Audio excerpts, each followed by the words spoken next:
제가 그 신학대학원 다닐 때 제가 정말 좋아했던 그 교수님이 계세요. 저랑 동갑이신데 지금 약간 장난기도 좀 많으시고 하여튼 저랑 좀 약간 비슷한 면이 좀 많으신 분 같아요. 근데 설교학을 가르치셨는데 설교도 굉장히 잘하시고 그래서 그분을 굉장히 닮고 싶었죠. 그래서 그분을 모시고 세미나도 여러 번 했습니다. 우리 동기들하고 같이. 근데 그분이 했던 이야기가 이 말씀을 준비하면서 생각이 나는 거예요. 한 번은 수업 시간에 이런 이야기를 하시더라고요. 출근하는 시간이 이제 정해져 있어요. 출근하는 시간이 정해져 있는데 오늘은 좀 준비를 하다 보면 좀 늦었어요. 그럴 때 있잖아요. 그래가지고 이제 부랴부랴 해서 나갔더니 정해진 시간이 지나서 버스가 이제 저쪽에 출발하고 있어요. 근데 탈 수 없죠. 근데 그걸 놓치면 지각이에요. 그래서 부리나게 뛰어갑니다. 손을 막 흔들면서 소리를 지르면서 제발 태워달라고. 그래서 막 쫓아가요. 그랬더니 버스 운전기사가 봅시다. 그리고 기다려줘요. 그때까지. 그리고 태워줍니다. 그 차를 탔기 때문에 이제 지각은 면하게 됐죠. 야, 좀 행운이죠. 좋은 기사를 만난 거죠. 근데 이제 문제는 거기서부터 또 발생이 또 되는 거예요. 다음 정거장에 갔더니 자기와 같은 사람이 또 있는 거예요. 그 운전기사가 또 기다려야 하는 거예요. 그 다음 정거장에 갔더니 또 자기와 같은 사람이 또 있어요. 여러분들 어떻게 하시겠어요? 이 질문을 여러분들에게 드리고 저는 말씀을 계속해서 이어가도록 하겠습니다. 오늘 말씀은요, 이해하려면 앞에 있는 내용을 좀 봐야 돼요. 그래서 19장을 한번 넘어가 보도록 하겠습니다. 그 16절 우리가 그 제목을 보면 재물이 많은 청년이라고 되어 있어요. 재물이 많은 청년이 예수님을 찾아옵니다. 이렇게 물어봐요. 16절이에요. 어떤 사람이 주께 와서 이르되 선생님이여 내가 무슨 선한 일을 하여야 영생을 얻으리까? 이렇게 이제 물어봅니다. 그랬더니 이렇게 이야기합니다. 예수께서 이르시되 어찌하여 선한 일을 내게 묻느냐? 선한 이는 오직 한 분이시니라. 내가 생명을 들어가려면 계명들을 지켜라. 계명을 지키면 된다고 얘기하셔요. 그랬더니 이 친구가 이제 뭐라고 했냐면 이르되 어느 계명이오니까 예수께서 이르시되 살인하지 말라, 간음하지 말라, 도둑질 하지 말라, 거짓 증언하지 말라, 내 부모를 공경하라, 내 이웃을 내 자신과 같이 사랑하라 하신 것이니라. 우리 10계명 얘기하는 거죠. 그 청년이 이제 그 이야기를 듣고 이제 이렇게 이야기합니다. 이 모든 것을 내가 지켰사온데 아직도 무엇이 부족하나이까? 이걸 이제 다 지켰다는 거예요. 이제 뭐 자신 하는 거죠. 자신 만만하게 다 지켰습니다. 이제 영생을 이제 받을 자격이 되는 거죠? 라고 얘기했을 때 예수님께서 뭐라고 하시냐면 21절이에요. 예수께서 이르시되 내가 온전하고자 할지인데 가서 내 소유를 팔아 가난한 자들에게 주라. 그리하면 하늘에서 보화가 내게 있습니다. 그리고 와서 나를 따르라 하시니 근데 그 친구가 가진 게 많았나 봐요. 22절입니다. 그 청년이 재물이 많음으로 이 말씀을 듣고 근심하며 가니라. 다행이에요. 많이 안 갖고 있어서. 그렇게 가진 것들을 다 나누어 주라고 하니까 그것을 하지 못하게 되는 거죠. 네.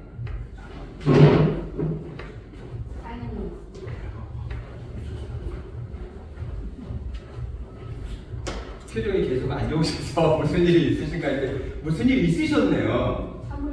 네. 내 소유를 모두 팔아서 어려운 사람들에게 도와주고 나를 따르라. 그랬을 때 그 젊은 친구는 어떻게 했냐면 슬퍼하면서 다시 자기의 그 곳으로 다시 돌아갑니다. 그 모습을 이제 베드로가 그 제자들 옆에서 봐요.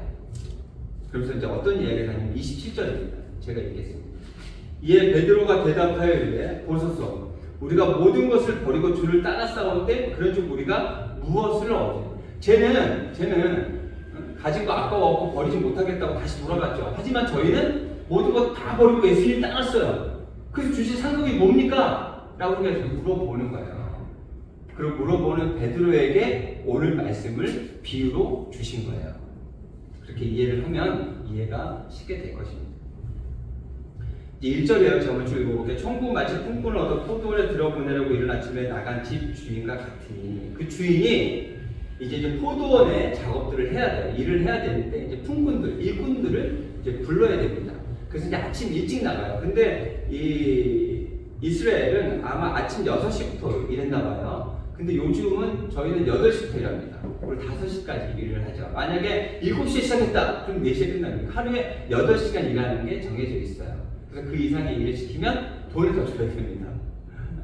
근데 이때 지금 이스라엘은 보니까 아침 6시부터 일했던 것 같아요. 아침 6시부터 저녁 6시까지. 그래서 12시간을 일했던 거죠. 중간에 이제 밥 먹는 시간, 잠깐 휴식 시간도 있었겠죠. 그래서 12시간을 일했던 것을 알 수 있어요. 그래서 아침 6시에 가서 품꾼들을 데리고 와서 일을 시켰습니다. 주인이. 일을 시켰어요. 그래서 이제 열심히 일합니다. 그런데 이 주인이 아무래도 품꾼들이 모질랬나 봐요. 또 제3시. 제3시는 우리나라 그 시간으로 따지면 지금 시간으로 9시예요. 9시. 9시에 또 나가서 사람들 또 데리고 옵니다. 그리고 또 제6시. 그러니까 12시. 또 3시. 이렇게 해서 계속해서 사람들을 계속해서 데리고 와요. 부족했나 봐요. 그래서 그 포도원이 보면은 그 비 오기 전에 수확을 해야 되는 어떤 그런 부분들이 있어서 급하게 했어야 되나 봐요. 그래서 사람들을 이제 데리고 옵니다. 6시에 데리고 오고, 9시에 데리고, 12시에 데리고 오고, 또 3시에도 데리고 오고. 그리고 마지막에 제 11시. 몇 시냐면 오후 5시에요. 이제 끝나려면 1시간밖에 남지 않았거든요. 그때도 사람을 데리고 옵니다. 그래서 일을 시키죠. 그리고 이제 일을 다 마치게 됩니다. 그리고 그들에게 이제 품값, 일당을 주죠. 그게 이제 8절이에요. 저물매 포도원 주인이 청지기에 이르되 품꾼들을 불러 나중 온 자로부터 시작하여 먼저 온 자까지 삭을 주라 하니 제 11시에 온 자들이 와서 한 데나리온씩을 받거늘. 처음에 있잖아요. 6시에 나가서 사람들을 데리고 올 때 그 주인이 뭐라고 그랬냐면 너희들에게 한 데나리온을 줄 테니까 가서 6시부터 다음 6시까지 일해줘. 그래서 데리고 왔어요. 그래서 그 사람들에게 한 데나리온을 주는 거는 당연한 거죠. 근데 지금 보면 오후 5시에 온 사람들이에요. 1시간밖에 일을 안 했어요. 근데 그들 먼저 또 돈을 먼저 주는 거예요. 품값을 먼저 주는데 그들도 한 데나리온씩을 줘요. 어때요? 화나세요 지금? 네. 본인들이 6시부터 일했어요. 어때요? 솔직한 마음 말하세요. 불공평해요. 이게 공정하지 않다고 그렇게 생각이 듭니까? 네, 공정하지 않죠. 그래서 그 아침 6시부터 일했던 사람들이 불만을 갖게 됩니다. 보세요. 10절입니다. 제가 읽어볼게요. 먼저 온 자들이 와서 더 받을 줄 알았더니 보세요. 1시간 동안 일했는데 한 데나리온을 받았어. 내가 근데 약속했지만 아무래도 그럼 나는 조금 더 주겠지 하는 그런 마음을 가졌던 거예요. 그들도 그렇지만 한 데나리온씩 받은지라. 받은 후에 집주인을 원망하여 이르되 6시부터 일했던 사람들이요. 나중은 이 사람들은 1시간밖에 일하지 아니하였거늘 그들을 종일 수고하여 더위를 겪는 우리와 같게 하였나이다 라고 원망을 이야기합니다. 당연한 것 같아요. 저라도 아무래도 그랬을 것 같아요. 근데 왜 이랬을까? 우리가 살아가는 그 현실을 한번 돌아봤어요. 그랬더니 여러 모습들이 있더라고요. 그 중에 하나를 말씀을 드려보면 저희 집 옆에 중학교가 있습니다.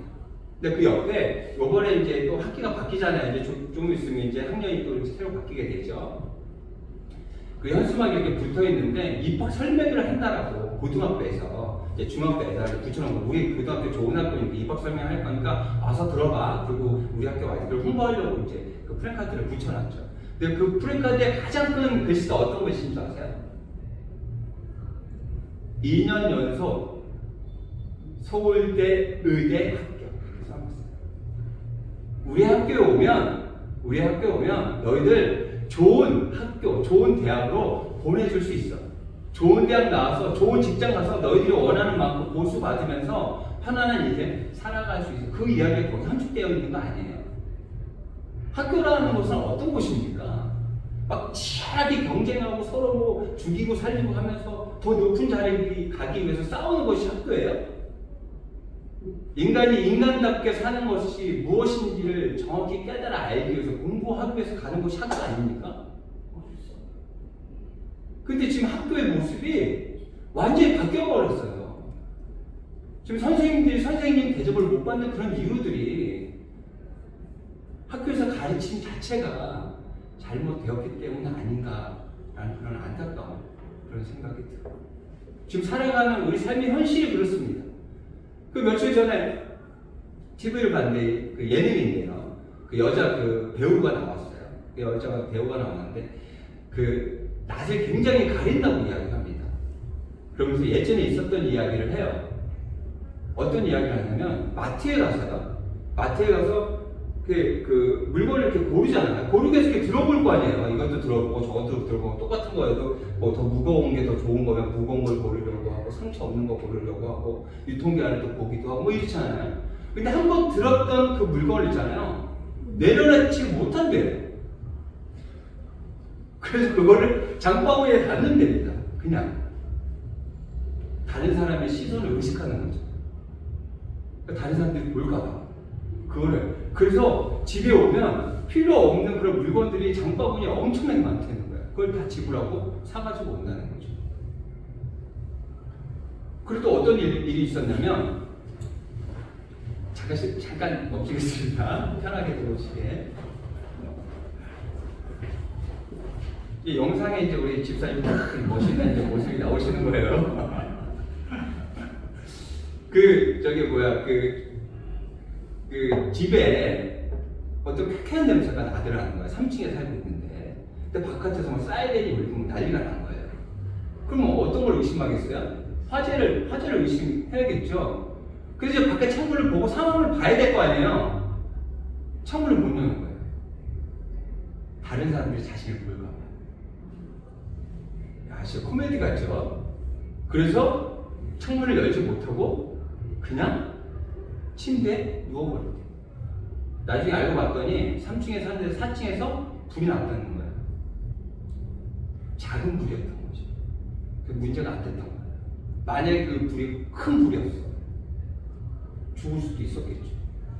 근데 그분이 왜 그랬을까요? 그런 이야기를 제가 못 들어요. 잠깐 봤어요. 잠깐 봐서 그 이유가 그분이 왜 그렇게 낯을 가리고 사람들 시선을 그렇게 왜 두려워했는지에 대한 이야기를 제가 듣지는 못했습니다. 근데 요즘 보세요. 마녀사냥, 옛날에 그 중세시대 때 마녀사냥이 지금 SNS 통해서 이루어지고 있어요. 누군가 뭐 하나 이렇게 잘못하잖아요. 신상 완전히 다 털리고요. 그 사람 완전히 정말 나쁜 사람이 되어버리게 되죠. 뭐 하나만 해도 사람들의 시선을 의식하지 않을 수 없는 세상을 살아가고 있어요. 좀 전에 말씀드렸던 그 여배우는 좀 과하죠. 하지만 우리들도 다른 사람들의 시선을 의식하면서 살아가고 있어요. 그런 세상을 살아가고 있어요. 이런 세상을 살아가고 있는 우리가 만약에 부당한 대우를 이렇게 받았다고 한다면 아유 그래요. 나는 그렇지 않아도 받은 게 많은데 이 사람한테 줘도 아깝지 않죠 라고 이야기할 수 있는 사람이 몇 명이나 될까요? 이런 세상을 살아가고 이런 세상의 방식으로 살아가고 있는 우리가 이런 일들을 겪었을 때 우리가 야 너 한 대 내리면 너 바꾸했었잖아. 왜 그거 가지고 욕심 부리고 너 왜 그래? 왜 원망? 왜 불평해? 라고 이야기할 수 없는 게 우리들의 모습이 아닐까 하는 생각을 해봅니다. 그렇게 원망하는 그 사람에게 그 주인은 이렇게 이야기하죠. 13절입니다. 주인이 그 중에 한 사람에게 대답하여 이르되 친구여 내가 내게 잘못한 것이 없노라.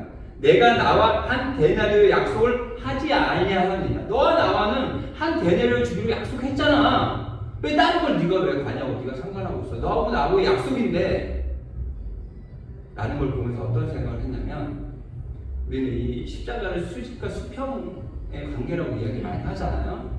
이 수직의 관계에 대한 이야기를 하고 계시는구나 라는 게 깨달아졌어요. 하나님과 우리의 관계, 주인과 그 사람과의 관계, 그 관계가 회복이 되어요. 원활해야 수평적인 관계를 이룰 수 있는 거예요. 수평적인 관계를 이룬 다음에 수직적인 관계를 이루는 게 아니고요. 수직적인 하나님과 관계가 온전히 이루어지게 될 때 수평적인 관계를 우리가 이룰 수 있다는 것을 지금 말씀하고 있는 거예요. 주인이 그걸 탓하는 게 아니에요. 너 왜 이렇게 모질라? 너 왜 이렇게 모질이야? 그 얘기가 아니라 너 나랑 약속했잖아. 너 나랑 계약이 돼 있잖아. 너 내가 한 대내를 주기로 했었잖아. 너와 나의 관계는 그 관계야. 그 관계를 기억해야 돼. 라는 걸 지금 이야기하는 거야. 수평적인 관계보다 수식적인 관계가, 하나님과 우리의 관계가 더 중요하다는 것을 지금 주인은 이야기하고 있어요. 그 이후에요, 예수님께서 계속해서 이야기하셔요.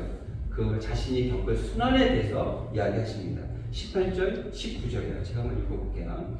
보라, 우리가 예루살렘으로 올라가노니 인자가 대제사장들과 서기관들에게 넘겨지며 그들이 죽이기로 결의하고 이방인들에게 넘겨줘 그를 조롱하며 채찍질하며 십자가에 못 박게 할 것이나 제3일에 살아나리라. 이 이야기를 왜 중간에 왜 넣었을까요? 비유를 통해서 알려줬어요. 그러니까 예수님께서는 어떤 모습으로 이 땅에 앞으로 본인이 해야 될 일이 어떤 일들인지에 대해서 알려줍니다. 제자들이 변하길 바라시는 거죠. 제자들이 좀 새로워지길 바라시는 거죠. 제자들의 반응 한번 볼까요? 세베대의 아들의 어머니가 20절입니다. 그 아들들을 데리고 예수께 와서 절하면 무엇을 이제 구해요. 제자들 있잖아요. 제자들, 두 명의 제자들의 어머니가 예수님을 찾아서 무엇을 이제 구하게 됩니다. 그러면서 이렇게 이야기해요. 예수께서 이르시되 무엇을 원하느냐 이렇게 얘기했더니 나의 이 두 아들을 주의 나라에서 하나는 주의 우편에 하나는 주의 좌편에 앉게 명하소서. 예수님, 권력을 갖게 되면 그 권력 옆에 제 아이들 먼저 앉혀주세요. 비유를 통해서 예수님께서 이야기하셨고요. 그 다음에 또 순환을 통해서도 예수님께서 어떤 일들을 하실 것이다 라는 것을 이야기했는데도 제자들은 깨닫지 못하고 있죠. 근데 그 어머니는 그렇게 이야기할 수도 있을 것 같아요. 어머니 입장이니까 내 아들 좀 잘 봐주세요 라는 이야기를 할 수도 있을 것 같아요. 그런데요, 이 모습 본 제자들의 모습이에요. 24절입니다. 열 제자, 지금 2명 빼고 열 제자예요. 열 제자가 듣고 그 두 형제에 대하여 분이 여기거든요. 뭐? 니네가 더 높은 데 간다고? 아니야! 내가 더 높은 데 갈까 하는 마음이 이들에게 있다라는 거예요. 비유를 통해서, 수사를 통해서 이야기해 줬는데도 불구하고 왜 쟤는 1시간밖에 일하는데 왜 똑같은 대우를 해주냐고 불평하는 그 사람들과 똑같이 내가 더 높은 자리에 가겠습니다라고 하는 이 제자들을 보며 예수님이 얼마나 마음이 상했을까, 속이 상했을까 하는 그런 생각을 해봅니다. 그리고 그때 때마침 소경이 예수님 앞에 나옵니다. 왜 소경이 왜 나왔을까요? 그런 부분들에 대해서 우리가 생각을 해야 될 것 같아요. 30절입니다. 맹인 두 사람이 길가에 앉았다가 예수께서 지나가신다함을 듣고 소리질러 이르되 주여 우리를 불쌍히 여기소서 다윗의 자손이여. 우리가 꾸짖어 잠잠하라 하되 더욱 소리질러 이르되 주여 우리를 불쌍히 여기소서 다윗의 자손이여 하는지라. 그래서 예수님께서 물어봅니다. 너에게 무엇을 하여 주기를 원하느냐? 라고 물어봐요. 그랬더니 이들이 뭐라 그러냐면 이르되 주여 우리의 눈 뜨기를 원하나이다. 그리고 예수께서 불쌍히 여기서 그들의 눈을 만지시니 꼭 보게 되어 그들이 예수를 따릅니다. 갑자기 소경이 왜 나왔을까요? 소경이 왔겠죠. 근데 절묘하게 왜 그때 소경이 왔을까? 너희들 눈 떠야 돼. 영적인 눈을 떠야 돼. 왜 자꾸만 세상적인 눈으로만 모든 것들을 재려고 해?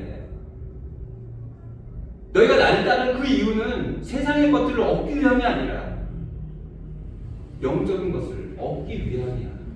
눈을 뜨고 제대로 참된 것을 바라볼 줄 알아야 돼 라는 것을 지금 이야기하고 있는 거예요. 보아야 합니다. 보아야 해요. 그래야 깨닫고 알게 됩니다. 비질이라는 말 들어보셨어요? 비질? 제가 잠깐 설명해 드려보면요. 비질이라는 게 활동이 있어요. 직접 활동하는 시민들이 비인간 동물 도살장에서 벌어지는 일을 목격하고 스스로 현실의 증인이 되는 활동. 스스로 현실의 증인이 된다는 거예요. 비질을 기획하고 진행한다. 그러니까 이제 어떤 얘기냐면 여러분 그 도축 장에 가서 도축당하기 전에 그 동물들을 보는 거예요. 근데 정말 비참해요. 그 돼지가 태어나면 20년을 산답니다. 근데 도축될 때는 언제냐면 6개월 지난 다음에 도축이 됩니다.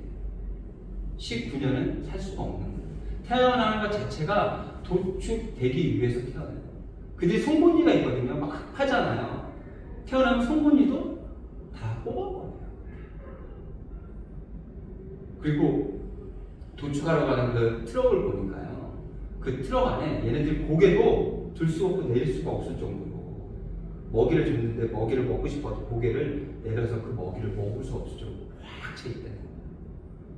한 마리 한 마리 몸무게 재는 게 아니라 차 몸무게를 재서 가격을 받는 거예요. 어떤 돼지의 사진을 봤는데 눈이 빨개요. 자기가 이제 죽으러 가는 걸 깨달아 안 하는 거죠.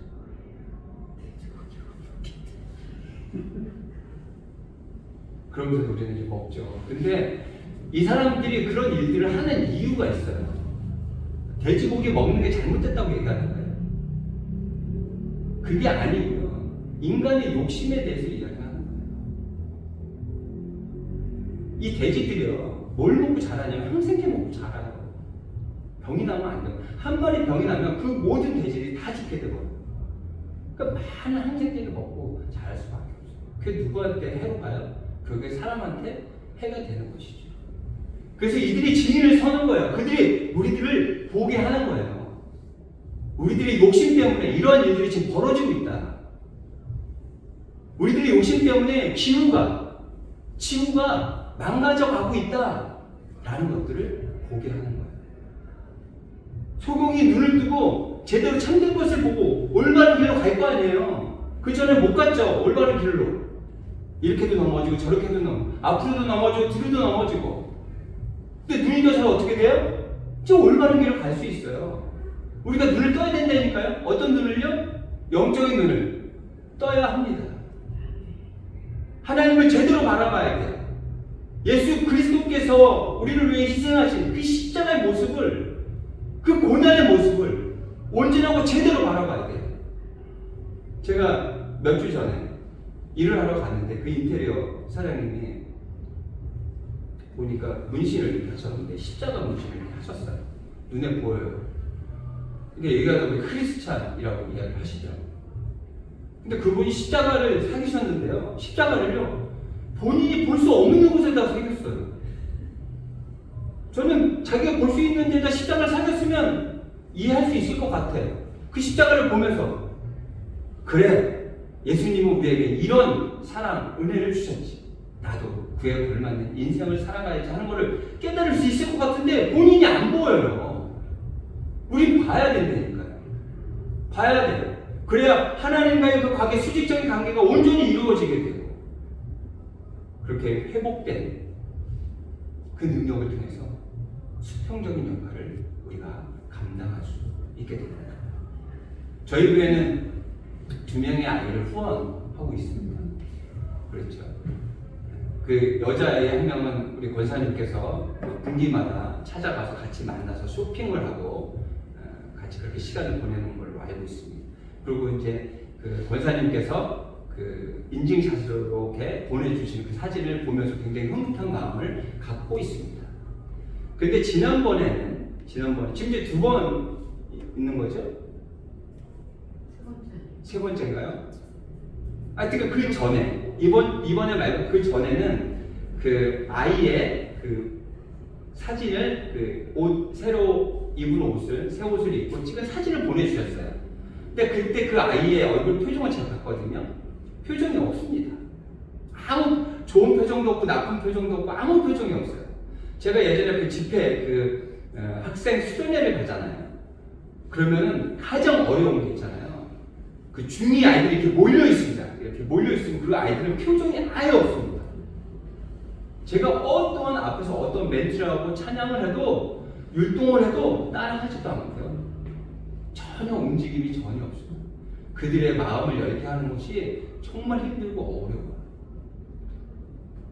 근데 이번에 또 권사님께서 옷을 사주시고 인증사진을 올리셨는데 그 아이가 없어요.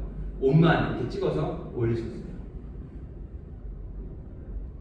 그 아이랑 같이 쇼핑하며 그 아이에게 좋은 것을 주고자 하는 권사님의 그 마음이 다 전달되기가 쉽지 않을 것 같다 라는 생각이 듭니다. 이제 초등학교 6학년이면 완전히 사춘기죠. 그런 아이들이 마음을 열기는 참 힘들고 어렵습니다. 그런데도 불구하고 권사님께서 그렇게 때마다 그 아이에게 좋은 것을 주려고 하시는 그 이유는 있잖아요. 제가 생각해봤어요. 그렇게 할 수 있는 건 하나님하고의 관계가 잘 맺어져 있기 때문에, 예수 그리스도께서 우리에게 보여주신 그 희생을 먼저 보기 때문에 그런 일들 우리가 할 수 있는 것이 아닐까 하는 생각을 해봅니다. 보아야 합니다. 그 십자가에 달려 우리를 위해 죽으신 그 예수 그리스도를 보아야 해요. 깨달아 알아야 돼요. 그 은혜를 붙들어야 합니다. 그래야 하나님과 우리의 관계, 그 수직적인 관계가 온전하고 바르게 될 수 있을 것이고, 그 능력을 통해서 수평적인 역할, 나보다 더 일 안 했지만 똑같은 대우를 받더라도 그를 불쌍히 여기고 또 내가 가지고 있는 것까지도 줄 수 있는 그런 역할까지도 할 수 있지 않을까 생각해요. 오늘 여러분에게 말씀드리고 싶은 건 좀 힘들고 어렵더라도 참고 견디고 그래서 나눠줘가 아니라 하나님하고의 관계가 온전하게만 잘 맺어지게 되면 그런 일들은 저절로 일어날 수밖에 없습니다. 이 시간 다시 한번 예수 그리스도의 그 희생 사랑을 기억하시고 하나님께서 우리에게 부어주신 그 은혜가 무엇인지를 다시 한번 생각해보며 기쁨으로 나아가는 여러분들이 되시기를 바랍니다.